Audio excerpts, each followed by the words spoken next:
संवाद नेपाल। नमस्कार, संवाद नेपालमा यहाँहरूलाई स्वागत छ। म विप्लव पोखरेल।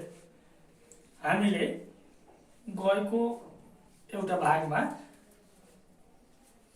आर्थिक बजेट अथवा बजेट अधिवेशनको बारेमा केही छलफल गरेका थियौँ।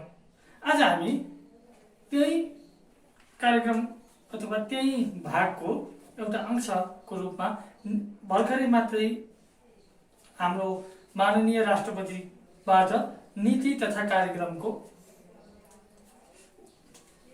उद्घोष अथवा वाचन भएको छ। त्यसै अन्तर्गत आज हामीले आजको आवश्यकता मितव्ययी नीति तथा कार्यक्रमको घोषणा अपेक्षा भनेर केही त्यही नीति तथा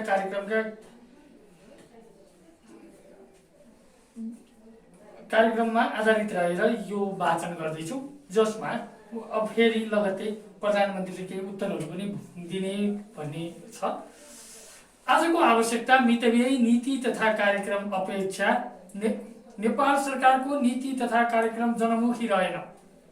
समाजवादी सरकारको कार्यक्रम झलक देखिएन। हुन यस्तो पर्थ्यो कि नेपालको संविधान जारी भएदेखि नै कतिपय संवैधानिक प्रावधानका विषयमा केही राजनैतिक दलहरूको प्रारम्भ कालदेखि नै विमति रहेको पाइन्छ। तिनीहरूका असहमति र संविधान संशोधनको मागका सन्दर्भमा विविध बहस भएका छन् र समय र समाधानको चरणमा प्रवेश हुने वातावरण बनेको छ।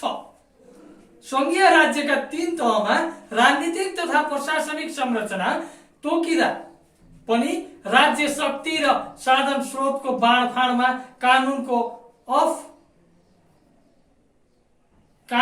आफू अनुकूलको निर्माण र प्रयोगले सङ्घ, प्रदेश र स्थानीय तहबीच धेरै समस्या र असमझदारी बढ्दै गएका छन् र सबै तहमा राजनीतिक नेतृत्वको व्यवस्था भएकाले समाधान खोज्न र निकासका बाटा पहिलाउन संघीय सरकार प्रतिबद्ध छ। अर्कातर्फ समय समयमा विभिन्न महामारी फैलने र समस्या सिर्जना हुने भए पनि नेपालको ध्यान त्यतातिर जान सकेको थिएन। तर सन् 1919 को अन्तिममा चीनमा देखा परी विश्वव्यापी फैलिएको कोभिड-19 कोरोना भाइरसले विश्व अर्थतन्त्रमा ठूलो फेरबदल ल्याउने देखिएको छ। औपचारिक तथा अनौपचारिक रूपमा लाख युवा युवती विदेशी रोजगारमा रहेका र तीमध्ये लाखौंले रोजगारी गुमाएर स्वदेश फर्किने बाध्य हुनेछन् भन्ने देशभित्रका रोजगार, स्वरोजगार तथा पेसा व्यवसायमा ठूलो धक्का लाग्ने देखिएको छ। यसरी हाम्रो शासन पद्धति र आर्थिक बजेटरी पद्धतिमा सङ्कट आइपर्ने स्पष्ट हुन थालेको छ। यसै परिप्रेक्ष्यमा राज्य तहले खटाउन आवश्यक देखेकोले 2077-78 को सरकारी नीति तथा कार्यक्रमबाट अल्पकालीन, मध्यकालीन 19 को अन्तिममा चीनमा देखा परी विश्वव्यापी फैलिएको कोभिड-19 कोरोना भाइरसले विश्व अर्थतन्त्रमा ठूलो फेरबदल ल्याउने देखिएको छ। औपचारिक तथा अनौपचारिक रूपमा लाख युवा युवती विदेशी रोजगारमा रहेका र तीमध्ये लाखौंले रोजगारी गुमाएर स्वदेश फर्किने बाध्य हुनेछन् भन्ने देशभित्रका रोजगार, स्वरोजगार तथा पेसा व्यवसायमा ठूलो धक्का लाग्ने देखिएको छ। यसरी हाम्रो शासन पद्धति र आर्थिक बजेटरी पद्धतिमा सङ्कट आइपर्ने स्पष्ट हुन थालेको छ। यसै परिप्रेक्ष्यमा राज्य तहले खटाउन आवश्यक देखेकोले 2077-78 को सरकारी नीति तथा कार्यक्रमबाट अल्पकालीन, मध्यकालीन र दीर्घकालीन योजना साथ तपसिलका राजनीतिक, प्रशासनिक, सेवा प्रवाह प्रणाली समेतमा व्यापक फेरबदल आवश्यक ठान्दछ। यस विषयमा आम जनताबाट फजुल खर्च घटाउन माग भएको र शासकीय सुशासनमा राजनैतिक पार्टीहरूले समेत जवाबदेही हुन जोरदार माग हुँदै आएको सन्दर्भमा नेपाल सरकारका तर्फबाट तपसिलका पक्षमा संविधान संशोधन एवं विद्यमान कानुन परिमार्जन वा नयाँ निर्माण गरी व्यवस्थापकीय संरचना तयार गर्न नेपाल सरकार सार्वभौम संसद समक्ष प्रस्ताव गर्दछ। राजनीतिक पार्टी सञ्चालन विधि र क्षेत्राधिकार। राजनीतिक दलको स्थापना, संगठन, निर्माण र पदाधिकारी चयन विद्यमान ऐन कानुन अनुसार मिलाउने र पूर्ण प्रजातान्त्रिक हुनेछन्। कुनै पनि पदाधिकारी तल्लो तहको राजनीतिक नेतृत्वको अनुभवमा खारिँदै केन्द्रीय कमिटी पदाधिकारी चयन हुने पद्धति बसालिनेछ। कुनै पनि राजनीतिक पार्टीको वैधानिक शक्ति कम्तीमा 5 वर्षमा अनिवार्य महाधिवेशनबाट प्राप्त हुनेछ र पार्टीको सर्वोच्च निकाय केन्द्रीय कमिटी हुने व्यवस्था गरिनेछ। पार्टी र सार्वजनिक पदाधिकारी बीचमा हुने विवादले प्रजातन्त्रलाई कमजोर पार्ने अवस्था भोग्नु परेको सन्दर्भमा नेता र पदाधिकारी वर्ग पार्टी कमिटी निर्णय मातहत हुने र सके सर्वसहमत नभए बहुमतको निर्णय आधिकारिक हुने तथा उपल्लो कमिटी मातहत तल्लो कमिटी रहने व्यवस्था मिलाइनेछ। राजनैतिक दल र नेतृत्व केन्द्रीय जनप्रतिनिधि, सरकार, प्रादेशिक पार्टी प्रमुख र मुख्यमन्त्री, सांसद आदि चयनमा बदनाम हुँदै गएको अवस्थामा सुधार ल्याउन सबै जनप्रतिनिधिहरूको चयन पार्टी केन्द्रीय कमिटीको बैठकबाट अनुमोदन तथा उम्मेदवार छनौट र नियुक्तिलाई निर्णय गरी परिचालन गर्ने व्यवस्था कानुनमा मिलाइने छ। राज्यको राजनैतिक ढाँचा संघीयतामा गरिएको सन्दर्भमा प्रादेशिक पार्टी कमिटीका पदाधिकारी प्रदेश सरकार, जिल्ला पार्टी संयोजक र सभापति तथा उपमहानगरपालिका, महानगरपालिका पार्टी संयोजक र मेयर नियुक्ति प्रादेशिक पार्टी कमिटीबाट र ती प्रादेशिक पार्टी मातहत हुने छन्। जिल्ला पार्टी कमिटीका पदाधिकारी स्थानीय तहका पार्टी संयोजक, स्थानीय तह नगर र गाउँ पालिका प्रमुख र उपप्रमुख जिल्ला पार्टी मातहतबाट नियुक्त हुने र जवाबदेही रहने व्यवस्था मिलाइने छ। राजनीतिक पार्टी पद्धतिलाई बलियो र जवाबदेही बनाउन स्थानीय तहका पार्टी पदाधिकारी सुधार ल्याउन सबै जनप्रतिनिधिहरूको चयन पार्टी केन्द्रीय कमिटीको बैठकबाट अनुमोदन तथा उम्मेदवार छनौट र नियुक्तिलाई निर्णय गरी परिचालन गर्ने व्यवस्था कानुनमा मिलाइने छ।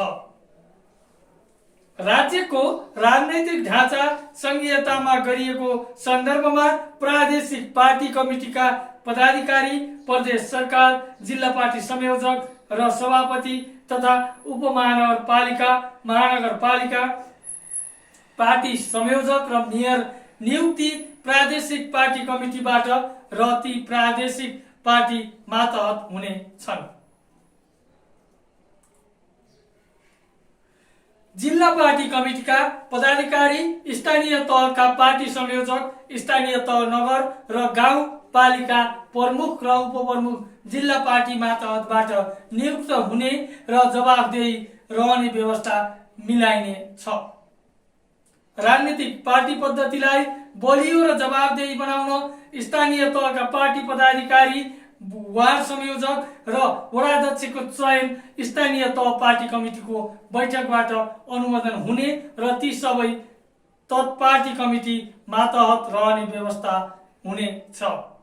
राजनीतिक दलको वार्ड पार्टी कमिटी संयोजक, जनप्रतिनिधि, वार्ड सदस्य, स्थानीय समुदाय पार्टी कमिटीहरू वार्ड पार्टी कमिटीबाट छनौट हुने र तिनको निर्णय मातहत रहने व्यवस्था गरिनेछ।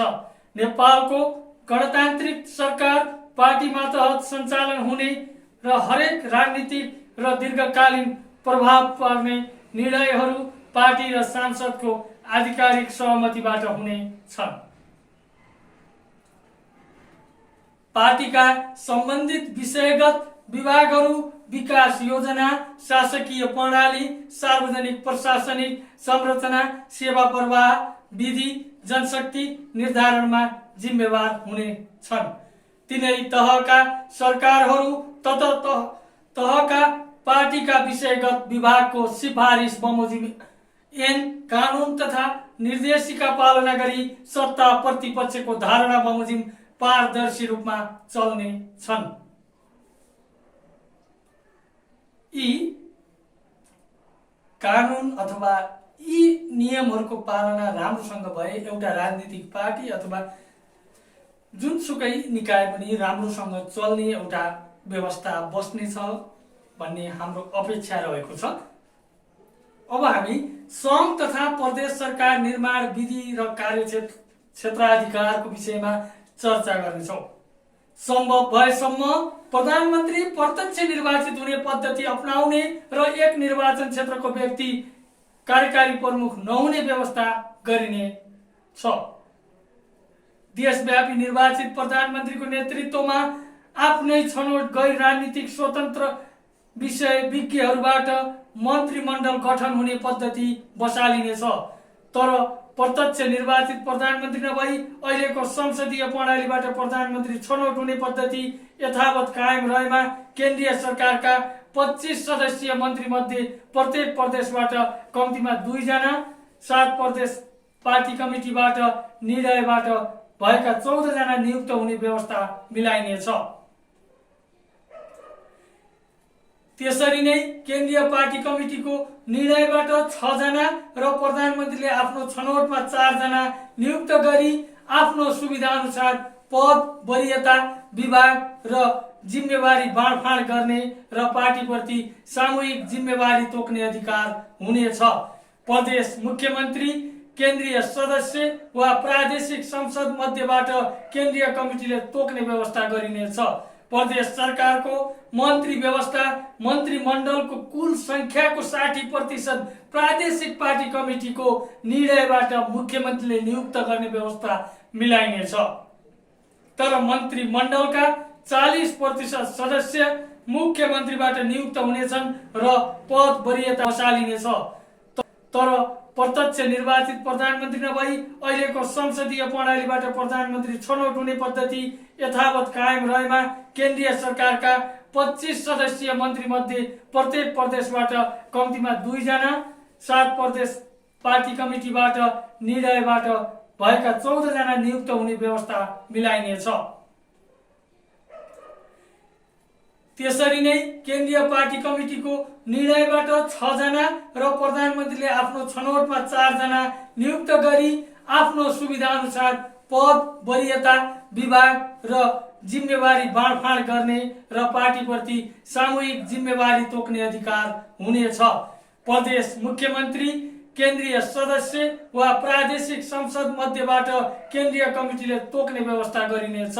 प्रदेश सरकारको मन्त्री व्यवस्था मन्त्रीमण्डलको कुल संख्याको 60% प्रादेशिक पार्टी कमिटीको निर्णयबाट मुख्यमन्त्रीले नियुक्त गर्ने व्यवस्था मिलाइनेछ। तर मन्त्रीमण्डलका 40% सदस्य मुख्यमन्त्रीबाट नियुक्त हुनेछन् र पद, वरीयता, विभाग र जिम्मेवारी मुख्यमन्त्रीले नै आफ्नो सुविधा अनुसार तोक्ने तथा पार्टीप्रति सामूहिक जिम्मेवारी हुने कानुन बनाइनेछ। राष्ट्रिय सभा तथा प्रतिनिधि सभाका जनप्रतिनिधि छनौटको आधार कसरी गर्ने भनेर हामीले अब यहाँ चर्चा गर्नेछौँ। राष्ट्रिय सभाका सांसद चयन विधामा सुधार गरिनेछ। प्रत्येक 7 प्रदेशबाट कम्तीमा 5 जना निर्वाचित हुनेछन् र 35 जनाको छनौट हुनेछन्। तर सबै प्रदेशमा जनसङ्ख्या अनुपातमा हेरफेर गर्न र थपघट गर्न सकिने गरी 21 सांसदको निर्वाचन गरिनेछ र यसरी प्रत्येक प्रदेशबाट कम्तीमा 5 र अधिकतम 11 सम्म प्रदेशबाट राष्ट्रिय सभाका माननीय चयन गरिने छन् तथा नेपाल सरकारले मनोनयन गर्ने 3 जना सहित 59 सदस्यीय राष्ट्रिय सभा यथावत राखिनेछ। मुलुक तीन तहको राज्य पद्धतिको संरचना र सरकार गठनको अभ्यासमा विधिवत गएको छ। यसर्थ वैज्ञानिक विधि प्रक्रिया र मापदण्डका आधारमा हालका 77 जिल्लालाई भूगोल, यातायात सुविधा आदिको पुनरावलोकन परिमार्जन गरेर प्रतिनिधि सभाका सांसद संख्या घटाउने व्यवस्था मिलाइनेछ।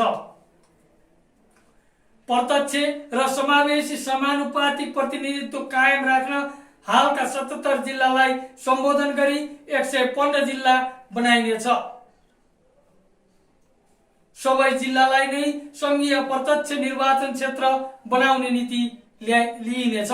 जिल्ला तथा निर्वाचन क्षेत्र निर्धारण गर्दा भूगोल तथा जनसङ्ख्याको तपसिलको वैज्ञानिक आधारमा विभाजन गर्ने नीति अवलम्बन गरिनेछ।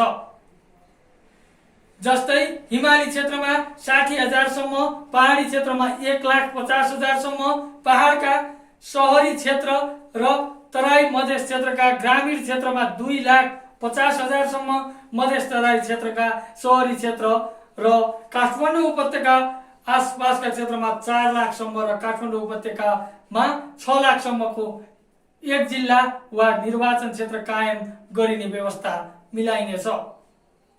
समानुपातिक चयन विधि केन्द्र तथा प्रदेशमा समावेशी समानुपातिक प्रतिनिधित्वका लागि प्रत्येक प्रदेशलाई निर्वाचन क्षेत्र तोकी ती प्रत्येक प्रदेशबाट भूगोल तथा जनसङ्ख्याका आधारमा कम्तीमा न्यूनतम 8 र अधिकतम 14 जनासम्म छनौट गरी 84 सदस्यीय संघीय प्रतिनिधि सभा र दोब्बर संख्यामा 168 7 प्रदेश व्यवस्थापकीय काली लागि छानिने व्यवस्था मिलाइनेछ। संघीय प्रतिनिधि सभा संसदको संख्या 199 निर्धारण गरिनेछ। प्रदेश सभामा दोब्बर निर्वाचन क्षेत्र कायम गरी प्रत्यक्षतर्फ 230 हुनेछन् तथा समावेशी समानुपातिक तर्फ संघीय सांसदको दोब्बर 168 संख्या हुनेछ। यसरी 7 प्रदेशमा कुल 398 सांसदको प्रतिनिधित्व हुने व्यवस्था मिलाइनेछ।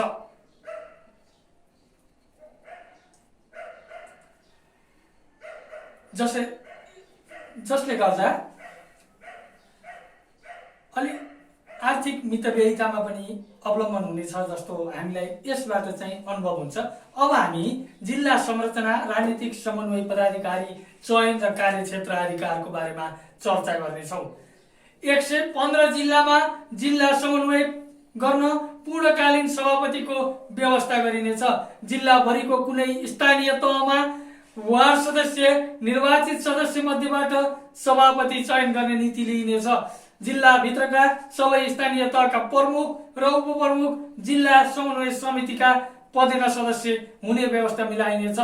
जिल्ला समन्वय समितिले केन्द्र र प्रदेश सरकारका नीति निर्देशन एवं ऐन कानुन बमोजिम काम गर्न स्वतन्त्र हुनेछन् र दुवै तहका सरकारप्रति जवाबदेही हुनेछन्। जिल्ला सभापतिको संयोजकत्वमा जिल्ला परिषदको बैठक हुने र निर्णय कार्यान्वयन गरिनेछन्। जिल्ला परिषदको बैठक कम्तीमा 1 वर्षमा 3 पटक अनिवार्य बस्न पर्ने व्यवस्था मिलाइनेछ। स्थानीय तहमा व्यवस्थापिका र न्यायपालिका सम्बन्धित सबै अधिकार तथा कामको प्रयोग गर्ने अधिकार स्थानीय तहको उपप्रमुखको जिम्मेवारी हुने व्यवस्था मिलाइनेछ। आफ्नो स्थानीय तहको कार्यपालिकाबाट आवश्यक ठानी तयार भई पेश हुन आएका ऐन कानुनहरूलाई विधि प्रक्रिया र ऐन कानुनको परिधि भित्र रहेर स्थानीय तहको विधायन सभाबाट पारित गर्ने गराउने र प्रमाणीकरण गर्ने अधिकार तथा जिम्मेवारी उपप्रमुखको हुने कानुनी व्यवस्था गरिनेछ। सबै स्थानीय तहमा कानुन र व्यवस्थापिकाको कामको तोकिएको काम गर्न, न्यायिक मुद्दा निरूपण गर्न तथा व्यवस्थापकीय सभा सञ्चालन गर्न र अभिलेख राख्नका लागि उपप्रमुखको छुट्टै प्रशासकीय व्यवस्था मिलाइनेछ। सार्वजनिक सेवा सङ्घ प्रदेश तथा स्थानीय तहको वैज्ञानिक संरचना निर्माण र कार्यक्षेत्राधिकारमा परिमार्जन। केन्द्रीय तहमा मन्त्रालय र विभाग वा निकायको आवश्यकता कार्यक्षेत्राधिकार दोहोरो नपर्ने गरी पुनरावलोकन गर्ने र चुस्त दुरुस्त बनाउनका लागि अनावश्यक संरचना हटाउन उच्च स्तरीय सार्वजनिक प्रशासन सुधार आयोग सार्वजनिक खर्च पुनरावलोकन आयोगका प्रतिवेदन सार्वजनिक गरी इमान्दारिता साथ त्यसलाई कार्यान्वयनमा ल्याउने घोषणा र प्रतिबद्धता गर्दछ। सङ्घीय सेवा प्रदान गर्न कम्तीमा 1 डिभिजन कार्यालयले 115 जिल्लाको भूगोललाई 4 वा 5 स्थानबाट सेवा पुर्याउने गरी सङ्घीय सरकारका अति आवश्यक सेवा प्रदान गर्ने मन्त्रालय वा केन्द्रीय निकायहरूले बढीमा 28 स्थानमा डिभिजन कार्यालय स्थापना गरिनेछ। सङ्घीय र प्रदेश सरकार दुवैप्रति ऐन कानुनको परिधिभित्र जवाबदेही रहने गरी प्रदेश सरकार मातहत 115 जिल्लामा आफ्नै मन्त्रालयका एकीकृत कार्यालयहरू व्यवस्थापन आवश्यकता बमोजिम मिलाइनेछ। सङ्घीय तह आफैमा सरकार भएकोले स्थानीय तहको वर्गीकरणको हैसियत अनुसार तपसिलका शासकीय सिद्धान्तमा आधारित रहेर कार्यपालिका, व्यवस्थापिका र न्यायपालिकाको स्वायत्तता हुने गरेझै प्रमुख र उपप्रमुख दुवै कार्यालयमा विषयगत विभाग, महाशाखा, शाखा र फाँटहरूको प्रबन्ध गरी सेवाको सुनिश्चितता गर्नेछ। सत्तासीन पार्टी नियन्त्रणको सरकारको काम कारबाही जनमुखी, पारदर्शी र मितव्ययी बनाउन प्रमुख प्रतिपक्षको नेतृत्वमा रहने विपक्षी दललाई छाया सरकार चलाउने सुविधाका लागि केन्द्रमा प्रति वर्ष 6 करोड र 7 प्रदेशमा 2-2 करोड दिने पद्धति बसालिनेछ। सरकारले आयोग वा समिति गठन गरी अध्ययनबाट आएका सबै विषय क्षेत्रका प्रतिवेदनहरूलाई यथाशीघ्र सार्वजनिक गरी राष्ट्रिय मान्यता प्राप्त राजनीतिक पार्टीहरूको आधिकारिक धारणा, सहमति, विमतिका पक्ष यथासम्भव मिलाएर साझा दस्तावेज बनाएर समाजवाद उन्मुख राज्यको बाटो हिँड्ने प्रतिबद्धता गर्दछ। न्यायपालिका, संवैधानिक आयोग, निकाय र परिषदमा पेशागत योग्यता, विगतको कार्यक्षमता, पृष्ठभूमि र नैतिक आचरण हेरी संविधान र ऐन कानुनको शर्त बमोजिमका योग्यता पुगेका व्यक्तिहरूबाट आवधिक योजना सहितका खुल्ला प्रस्ताव आह्वान गरी संसदीय सुनवाईबाट 50% बढी सिफारिस अनुमोदन भएका योग्यता व्यक्तिबाट न्याय परिषदले नियुक्त गर्ने व्यवस्था मिलाइनेछ। सरकारले नियुक्त गर्ने राजनैतिक र सामाजिक तथा व्यावसायिक क्षेत्रका अयोग्य परिषद समितिका र शैक्षिक संस्था प्रतिष्ठानका पदाधिकारीहरूको कार्यविधिमा गरिने योजना, कार्यनीति, रणनीति र कार्यक्रम र कार्यान्वयन परियोजना आयोजना समेतले नतिजामुखी परिणाम र प्रतिफल दिन नसकेमा सम्बन्धित पदाधिकारीले क्षतिपूर्ति भन्नुपर्ने कठोर शर्त पालना सहित खुल्ला, निष्पक्ष र मितव्ययितामा पदाधिकारी छनौट गर्ने नीति लिइनेछ। संवैधानिक क्षेत्र, कार्यपालिका क्षेत्र, गाउँपालिका क्षेत्रमा एउटै प्रकृतिका जनशक्ति राखिएको सन्दर्भमा यी निकायमा फरक फरक धारका जनशक्ति व्यवस्थापन गर्ने नीति ल्याइनेछ। केन्द्र, प्रदेश र स्थानीय तहका सबै तह र हैसियतका जिम्मेवार पदाधिकारीहरू आफ्नो काम, कर्तव्य र भूमिका अनुसार पदीय जवाबदेही र जिम्मेवार भई तोकिए बमोजिम क्षतिपूर्ति समेतमा सहभागी हुनुपर्ने र हानि नोक्सानी दिन तथा तिर्न बाध्य हुनुपर्ने व्यवस्था मिलाइनेछ। प्रधानमन्त्री, मन्त्री, मुख्यमन्त्री, प्रदेश मन्त्री तथा स्थानीय तहका पदाधिकारी वर्गले संस्थागत अभिलेखलाई जोड दिन सरकारी कर्मचारीको सचिवालयको निर्णयलाई आधिकारिक बनाउने नीति लिइनेछ। अब सार्वजनिक सेवाका वैज्ञानिक तथा आकर्षक प्रबन्ध र शासकीय सुशासनका पारदर्शी शर्तहरूको बारेमा हामी छलफल गर्नेछौँ। सङ्घीय सरकार तथा सेवाको उपस्थिति 28 प्रशासकीय केन्द्रमा सीमित गरिनेछ।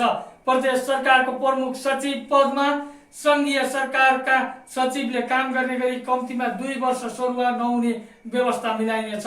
सङ्घीय प्रादेशिक र स्थानीय तहको समन्वय सहकार्य र सहअस्तित्वको पालना गर्न 115 जिल्ला समन्वय समितिको सदस्य सचिवमा पदमा सङ्घीय निजामती सेवाका तोकिएका पदीय हैसियतको कर्मचारीलाई कम्तीमा 2 वर्ष अनिवार्य सेवामा रहनुपर्ने शर्तमा नेपाल सरकारले खटाउने व्यवस्था गरिनेछ।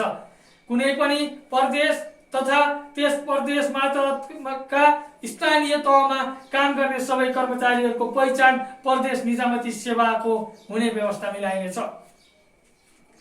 सार्वजनिक प्रशासनको आत्मबल उच्च पार्न सबै प्रदेशका निजामती कर्मचारीहरूको वृत्ति विकास र कार्यक्षमताको मूल्याङ्कन तत्प्रदेशको कानुन बमोजिम एउटै पद्धतिमा गरिनेछ।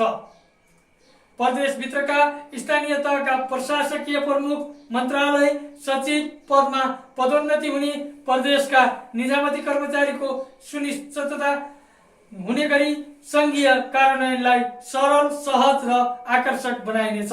केन्द्रीय तथा प्रादेशिक सरकारका लागि आवश्यक पर्ने सार्वजनिक सेवामा 3 धारका कार्यपालिका, न्यायपालिका तथा संवैधानिक सेवाका लागि छुट्टा छुट्टै सेवादार खडा गरिनेछ। राजकीय सार्वजनिक प्रशासनका क्षेत्रमा तपसिलका निजामती धारको व्यवस्था गरिनेछ। उदाहरणको लागि सामान्य प्रशासन तथा व्यवस्थापन, प्राविधिक तथा व्यावसायिक विषयगत सेवा, यी कर्मचारीको तयारी, पेशागत विकास, प्रतिस्पर्धात्मक छनौट र वृत्ति विकासका लागि वैज्ञानिक विधिको खोजी गरिनेछ। सबै सेवाका जनशक्तिमा पद सोपानमा सामाजिक तथा प्राकृतिक न्यायको मर्यादालाई ख्याल गरिनेछ। तिनै तहका सरकारका लागि वैज्ञानिक अध्ययन अनुसन्धान गरी जनशक्ति आवश्यकता पहिचानबाट दरबन्दी निर्धारण गरी सार्वजनिक सेवा सुशासन र जवाबदेहिता कायम गर्न पहल गरिनेछ। सबै धारका सेवामा साधारणतर्फ 40 र प्रविधितर्फ 60% जनशक्तिको दरबन्दी निर्धारण गरिनेछन् र प्रशासनिक, प्राविधिक, व्यावसायिक तथा विषयगत जनशक्ति परिचालन प्राथमिकतामा राखी गुणात्मक सेवामा जोड दिइनेछ। कर्मचारी समायोजन ऐन 2075 अनुसार भएको जनशक्ति प्रक्षेपण तथा दरबन्दी निर्धारणमा सामाजिक तथा प्राकृतिक न्याय अनुरूप समसामयिक सुधार गरी सङ्घ, प्रदेश र स्थानीय तहमा नयाँ संरचना र जनशक्तिको निर्धारणको व्यवस्था मिलाइनेछ।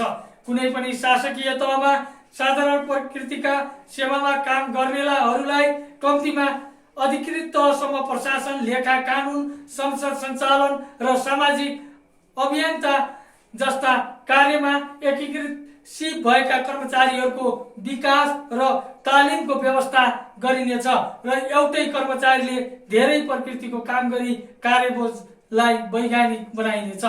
दुवै तह, सङ्घ र प्रदेशका कर्मचारीलाई आत्मबल बलियो र प्रतिस्पर्धी तुल्याउन तपसिलको व्यवस्था गरिनेछ। सङ्घीय कर्मचारी प्रदेश र स्थानीय तहको सेवामा जान र प्रदेश तथा स्थानीय तहको कर्मचारी सङ्घीय निजामती तह सेवामा जान सक्ने गरी वृत्ति विकासको बाटो लचिलो बनाइनेछ।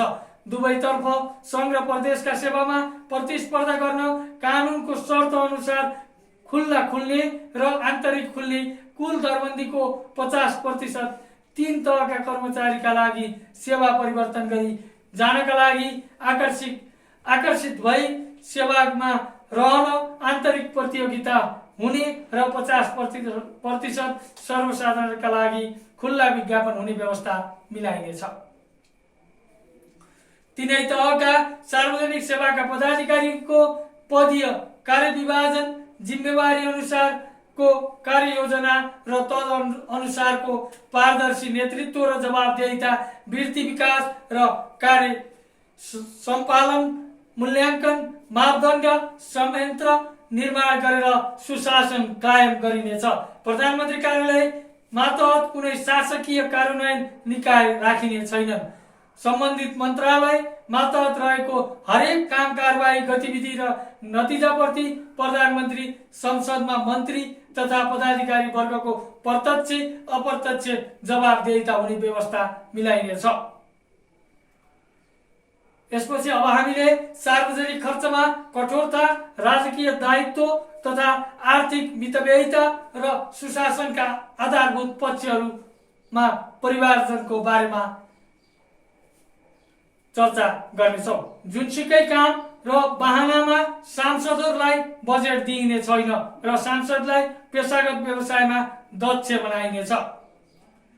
राष्ट्रिय मान्यता प्राप्त राजनीतिक दल तथा नेपाल सरकारको संयुक्त आयोजनामा संघीय तथा प्रादेशिक सांसद तथा जनप्रतिनिधिहरूलाई कानुनी, राजनीतिक, प्रशासनिक, व्यवस्थापकीय तालिम प्रति वर्ष 1 हप्ता अनिवार्य सञ्चालन हुने व्यवस्था गरिनेछ।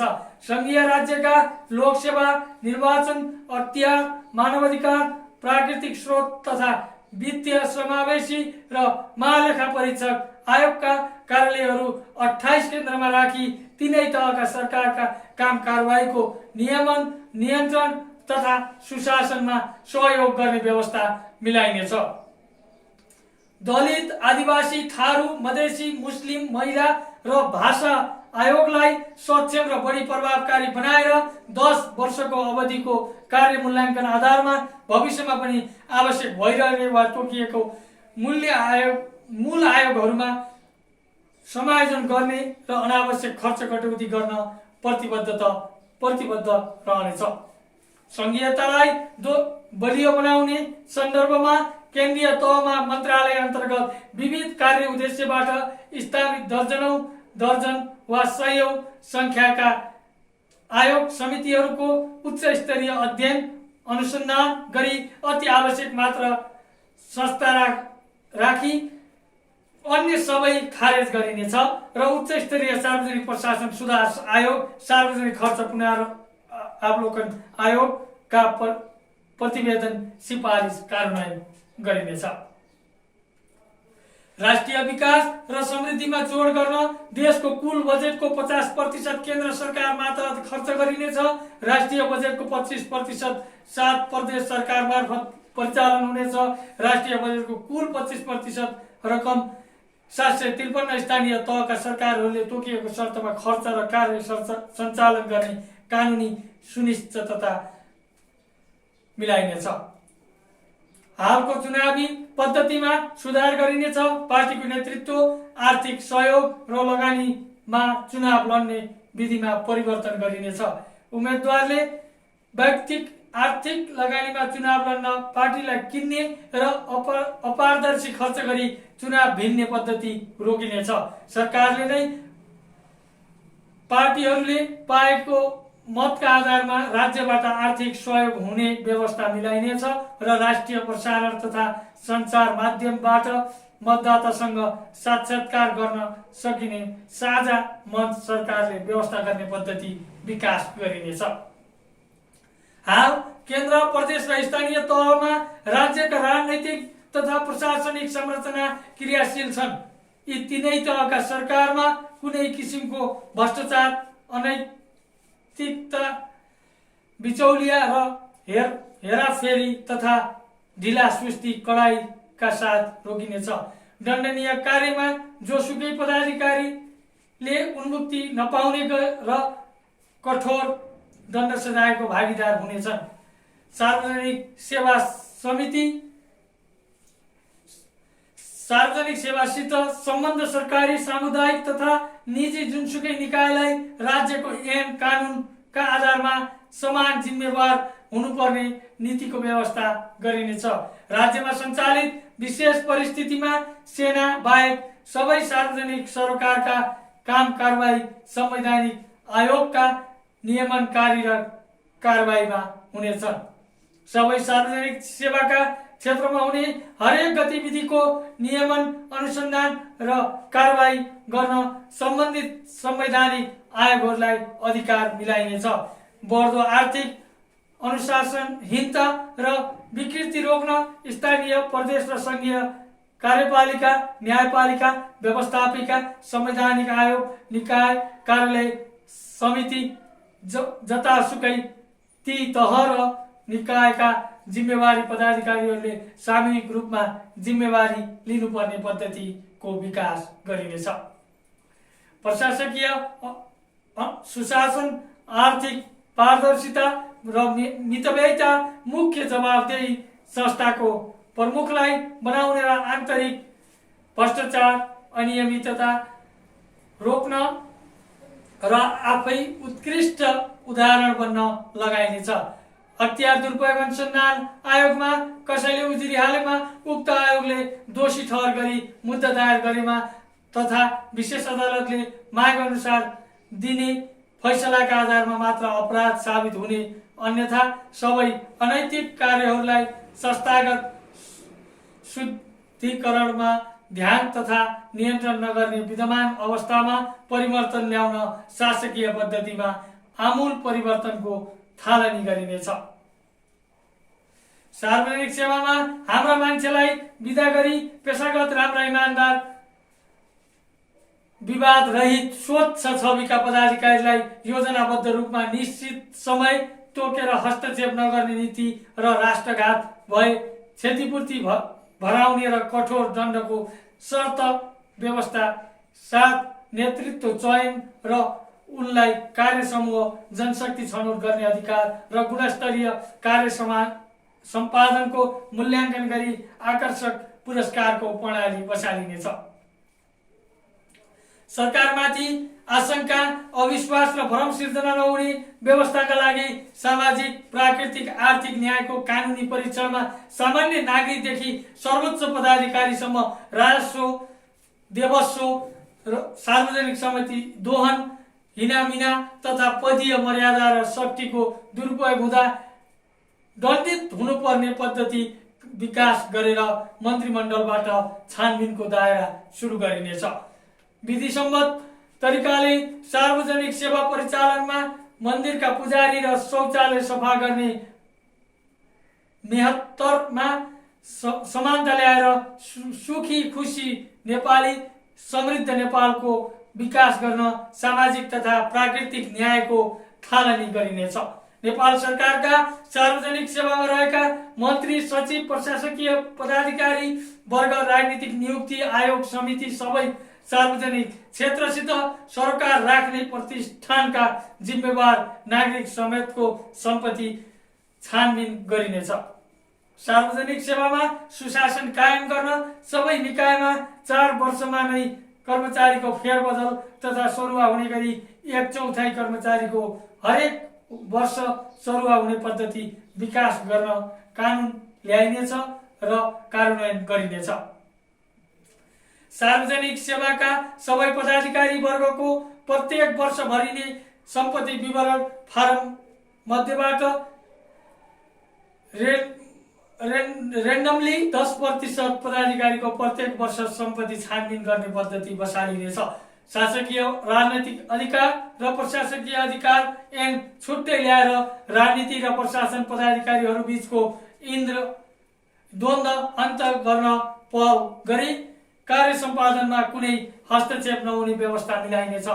सार्वजनिक सेवामा कुनै पदाधिकारी सबै सेवा सुविधा सम्पन्न हुने तथा अवसरमा सधैँ सेवारत हुने तर कुनै जीवनभर नै छायामा रहनुपर्ने विभेद हटाउन प्रत्येक कर्मचारीको पद तह अनुसार कार्य विवरण, जवाबदेहिता र हानि नोक्सानी भए क्षतिपूर्ति भराउने व्यवस्था कानुन ल्याएर कार्यान्वयन गरिनेछ। जनप्रतिनिधि मूलक पदाधिकारीले नितान्त व्यक्तिक हैसियतमा एक निजी सचिव बाहेक अन्य लिन मिल्ने सल्लाहकार, विद र सचिवको स्पष्ट वैज्ञानिक सीमा निर्धारण गरेर नियुक्त गरिने पद्धति बसालिनेछ। सार्वजनिक पदाधिकारीले नितान्त सार्वजनिक पदमा नितान्त नातेदार वा घर परिवारको व्यक्तिलाई नियुक्त गर्न पाइने छैन। सम्बन्धित पार्टीको आधिकारिक सिफारिसका आधारमा तोकिएका पदमा नियुक्त गर्न पाइने छ। सरकार र सत्ता पार्टी वा अन्य पार्टीका बीचमा विश्वासिलो वातावरण बनाउन हरेक सार्वजनिक पदमा रहेका पदाधिकारीको नियुक्ति भएको 30 दिनभित्र र बाहिरिएको 30 दिनभित्र सार्वजनिक हैसियतको पदाधिकारीले चल अचल सम्पत्तिको पारदर्शी रूपमा विवरण बुझाउनु पर्ने व्यवस्था मिलाइनेछ। सार्वजनिक पदमा रहेका कर्मचारी मध्ये कम्तीमा शाखाधिकृत र जनप्रतिनिधि भई स्थानीय तहका प्रमुख र उपप्रमुखसम्मको हरेक 10 वर्षमा सम्पत्ति छानबिन गर्ने कानुनी प्रबन्ध मिलाएर पार्टी, प्रतिपक्ष, सरकारका मन्त्री, सचिव, उच्च पदस्थ पदाधिकारी, राज्यका हरेक अङ्गलाई आर्थिक अनुशासनमा बस्न बाध्य पारिनेछ। समाजमा बढ्दो पदीय अनैतिकता तथा प्रशासनिक विफलताको मूल कारण आर्थिक अनुशासनहीनता भएको दण्ड सजायलाई कडाई गरिनेछ। विगतको बेरजु न्यूनीकरण गर्न, अनियमितता हटाउन, विगतका गलत अभ्यासबाट विद्यमान नेतृत्व समेतले सबक सिक्ने व्यवस्था मिलाएर जसको पालामा अनियमितता वा कार्यले लापरवाही भएको हो वा नियत सफा हुँदाहुँदै पनि कानुनी प्रक्रियागत त्रुटिले बेरजु भएको हो, सो यकिन गर्न छुट्टै अधिकार सम्पन्न आयोगबाट निक्रियोल गरेर बेरजु फर्स्योटलाई किनारा लगाइनेछ। अब हामी शान्ति सुरक्षा तथा राजकीय दायित्वमा प्रवेश गर्दैछौँ। शान्ति सशस्त्र प्रहरी, जनपद प्रहरी, राष्ट्रिय अनुसन्धान विभागको कार्यक्षेत्राधिकार स्पष्ट पारिनेछ। सबै निकायलाई वैज्ञानिक विधिमा परिचालन गर्न नितान्त पेशागत व्यावसायिकता, राष्ट्रिय आपद विपत्ता सुरक्षा सामग्री विकास उत्पादन, राष्ट्रिय सुरक्षा सैन्य प्रतिष्ठान सञ्चालन जस्ता कार्यमा केन्द्रित गरिनेछ। नेपाली सेनालाई देशको सार्वजनिक प्रशासनबाट विकास निर्माणका क्षेत्रमा गरिएको कार्यको गुणात्मकता परीक्षण तथा राष्ट्रिय सुरक्षामा सीमित गर्ने र आन्तरिक तथा बाह्य गुप्तचरी अनुसन्धानमा केन्द्रित गरिनेछ। नेपाली सेनालाई जुनसुकै राष्ट्रिय रोग व्याधिका अवसरमा परिचालन गर्ने आपतकालीन सेवामा जुटाउने व्यवस्था मिलाइनेछ। तर उद्योग, व्यापार, व्यवसाय र आर्थिक कारोबार, योग्यता, मुलुक, शैक्षिक प्रतिष्ठान, ठेक्का पट्टा जस्ता कामबाट नेपाली सेना, सशस्त्र प्रहरी र नेपाल प्रहरीलाई अलग गरिनेछ। सेना, सशस्त्र प्रहरी र नेपाल प्रहरी कल्याण कोषको रकमको उपयोग गरी देशभित्र नै सेना, सशस्त्र प्रहरी र नेपाल प्रहरीका लागि आवश्यक सामग्री उत्पादन गर्ने नीति कार्यान्वयनमा ल्याइनेछ। सबै क्षेत्रमा सुरक्षा, शान्ति र आवश्यक पर्दा आम जनता वा साधारण प्रकृतिबाट काम हुन नसक्ने अवस्थामा मात्र राष्ट्रिय सुरक्षा निकाय, नेपाली सेना तथा सशस्त्र प्रहरीलाई परिचालन गर्ने स्पष्ट कार्यक्षेत्र र सीमा तोकिनेछ। नेपाली सेनाको संख्याको पुनरावलोकन गरी 50-60 हजारमा घटाउने वा सीमित गर्ने वैज्ञानिक उपाय खोजिने छन् र सेनालाई पेशागत दक्षता र राष्ट्रिय सीमा तथा सामरिक सुरक्षामा सीमित गरिनेछ। सशस्त्र प्रहरीको कार्यक्षेत्रलाई अर्धसैनिकको हैसियत र भूमिका अनुरूप तथा सीमा सुरक्षा बलमा सीमित गरी कुल 35 वा 40 हजारमा सीमित गरिने र पेशागत दक्षतामा जोड दिने नीति ल्याइनेछ।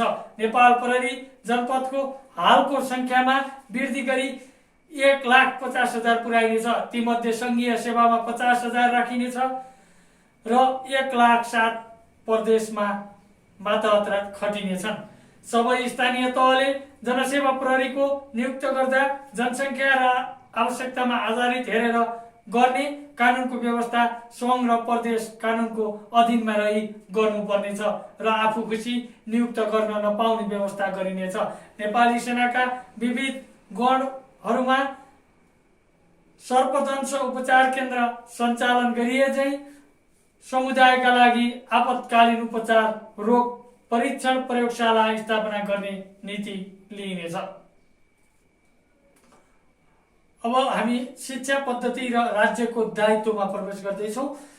सरकारले उच्च स्तरीय राष्ट्रिय शिक्षा आयोग 2075 माघ 1 गते बुझेको प्रतिवेदन सार्वजनिक गर्नेछ र संविधानको मर्म विपरीत दुई धारको सामुदायिक र निजी विद्यालय अवधारणा अन्त्य गरिनेछ। नेपाली समाजमा विद्यालय शिक्षा हासिल गर्न मासिक 49,000सम्म शुल्क लिने र तिर्ने हैसियतका विद्यालय र त्यहाँ अध्ययन गराउने हैसियतका अभिभावकहरूको आय स्रोत छानबिन गरिनेछ र ती सबैको सम्पत्ति सार्वजनिक गरिनेछ।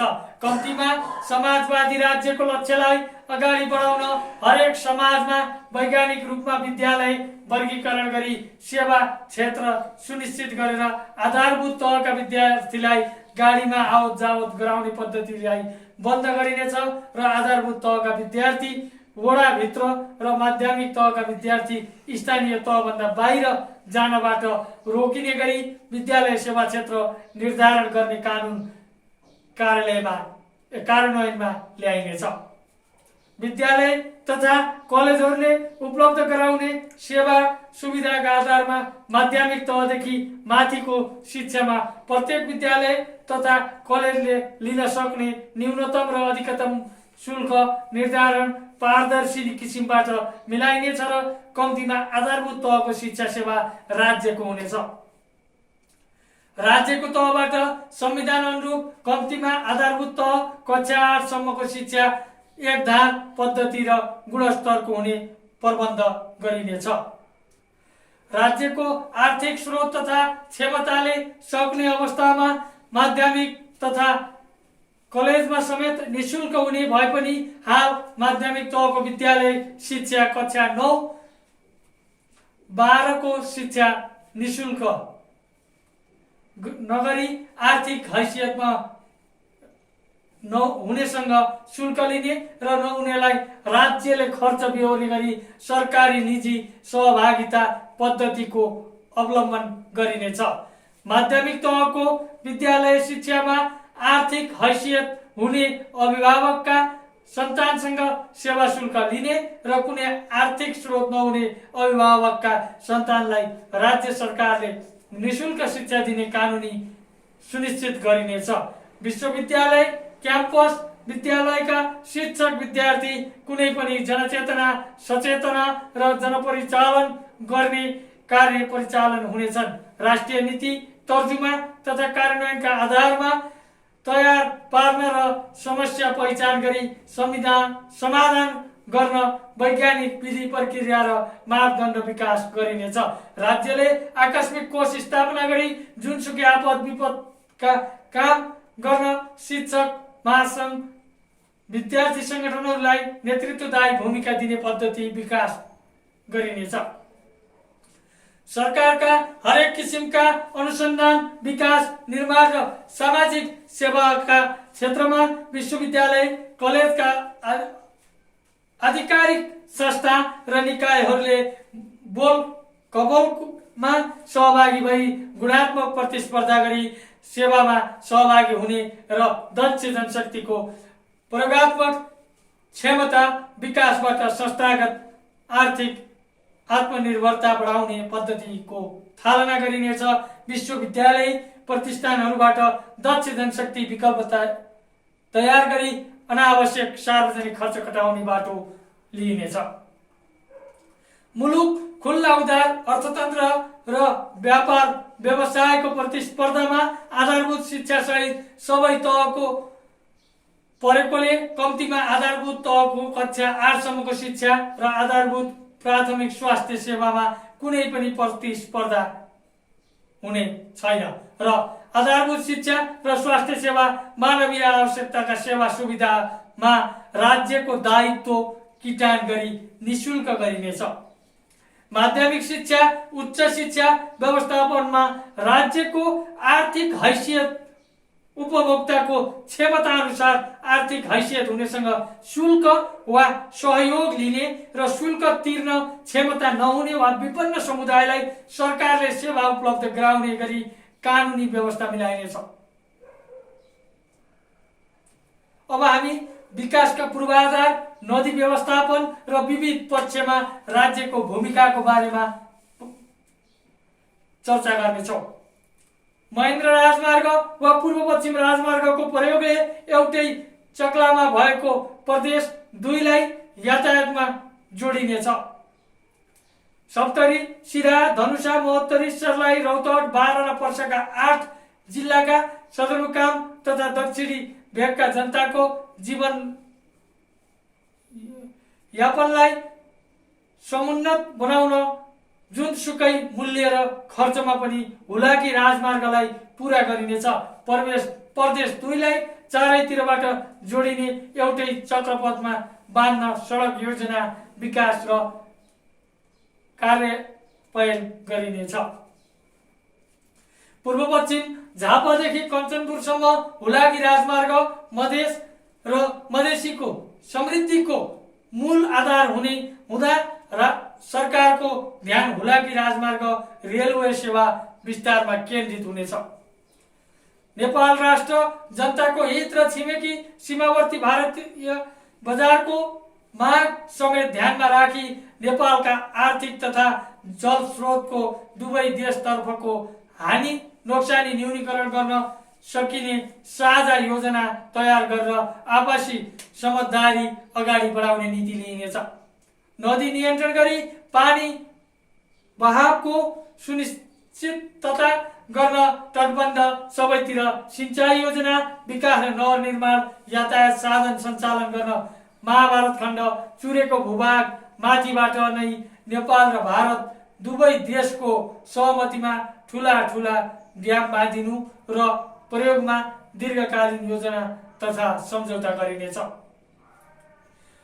दुवै देशको आर्थिक लगानीमा नेपालको समस्त तराई मधेसको भूमि सिंचाई गरेर भारतीय राज्य समेत व्यवस्थित रूपमा प्रशस्त पानी पठाउने र नेपालको जल र प्राकृतिक साधन स्रोतको बजारीकरण गर्ने नीति लिइनेछ र भारतलाई दशकत जानिरका सडक तथा तटबन्ध हटाउन कूटनीतिक पहल गरिनेछ। विश्वका धेरै मुलुकहरूको आम्दानीको स्रोत तेल, धातु, विभिन्न प्राकृतिक वस्तु निर्यात गरे चाहिँ अब हाम्रा ठूला पहाड भूभागको वैज्ञानिक उत्खनन थालिनेछ। जस्तै स्याङ्जा जिल्लाको भालु पहाड, गुल्मीको थाप्ले, मदाने, यस्तै देशका धेरै जिल्लाका पहाडहरूको व्यवस्थित कटाइबाट स्वदेश तथा विदेशमा निर्यातको व्यवस्था मिलाइनेछ। केही ठूला पहाडहरूको कटानबाट बालुवा खानी, ढुङ्गा, गिटी, माटो बिक्री गर्ने व्यवस्था मिलाइनेछ। जमिन भित्रबाट प्राप्त हुने अमूल्य निधिको प्रयोगमा सक्रिय बन्दै देश विदेशका विकास निर्माणका आवश्यकताका साधन स्रोत बजारीकरणबाट आजको आवश्यकता तथा चासोलाई चतुरतापूर्वक सम्बोधन गर्ने नीतिले मनज्ञ आम्दानी लिन सकिनेछ।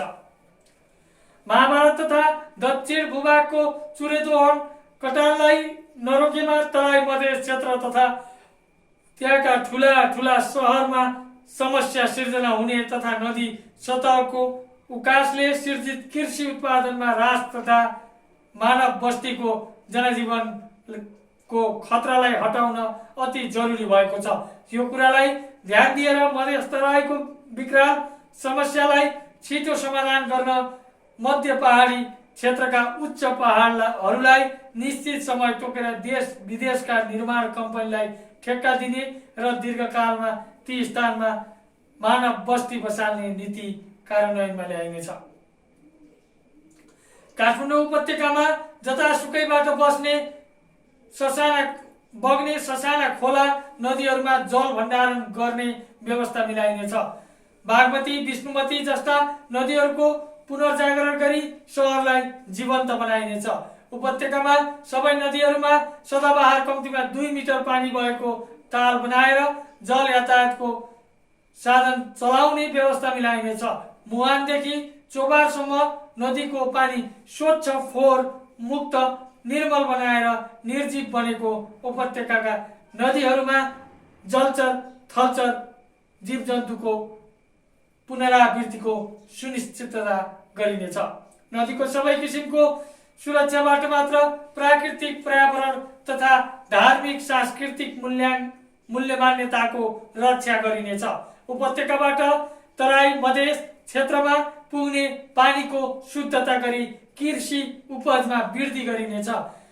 बुटवल छेउको सिद्ध बाबा पहाडको पहिरोको जोखिमलाई हटाउन सुरुङ मार्ग बनाउने सरकारी योजनामा परिवर्तन गरी तिनाउ नदी वारी पारी 1-1 किलोमिटरको क्षेत्रफललाई वैज्ञानिक रूपमा कटान गरी रूपन्देही र पाल्पाको दोभानसम्मको भूभागलाई जोडेर विशाल मैदान विकास र भविष्यमा सहरको विस्तार तथा निर्माण गर्ने नीति दिइनेछ। ठुला पहाडहरूको कटाइबाट नेपालको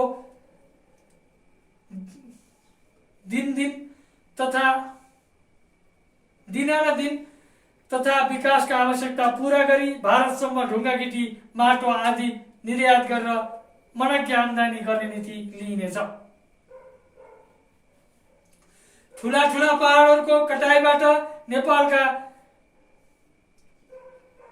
नेपालका 8-10 पहाडी भागलाई नदी सतह अनुरूप कटान गरेर देश 10-20 वर्षको अवधिमा समथर बनाउने योजना लिइनेछ। पहाड कटाइबाट हुने आम्दानीले नेपाललाई समृद्ध तुल्याइनेछ। पहाडका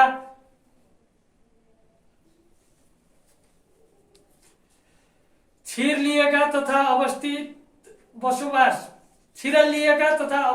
अव्यवस्थित बसोबासका बस्तीलाई एकीकृत गरी हजार संख्यामा नयाँ बस्तीका सहर बनाइनेछ।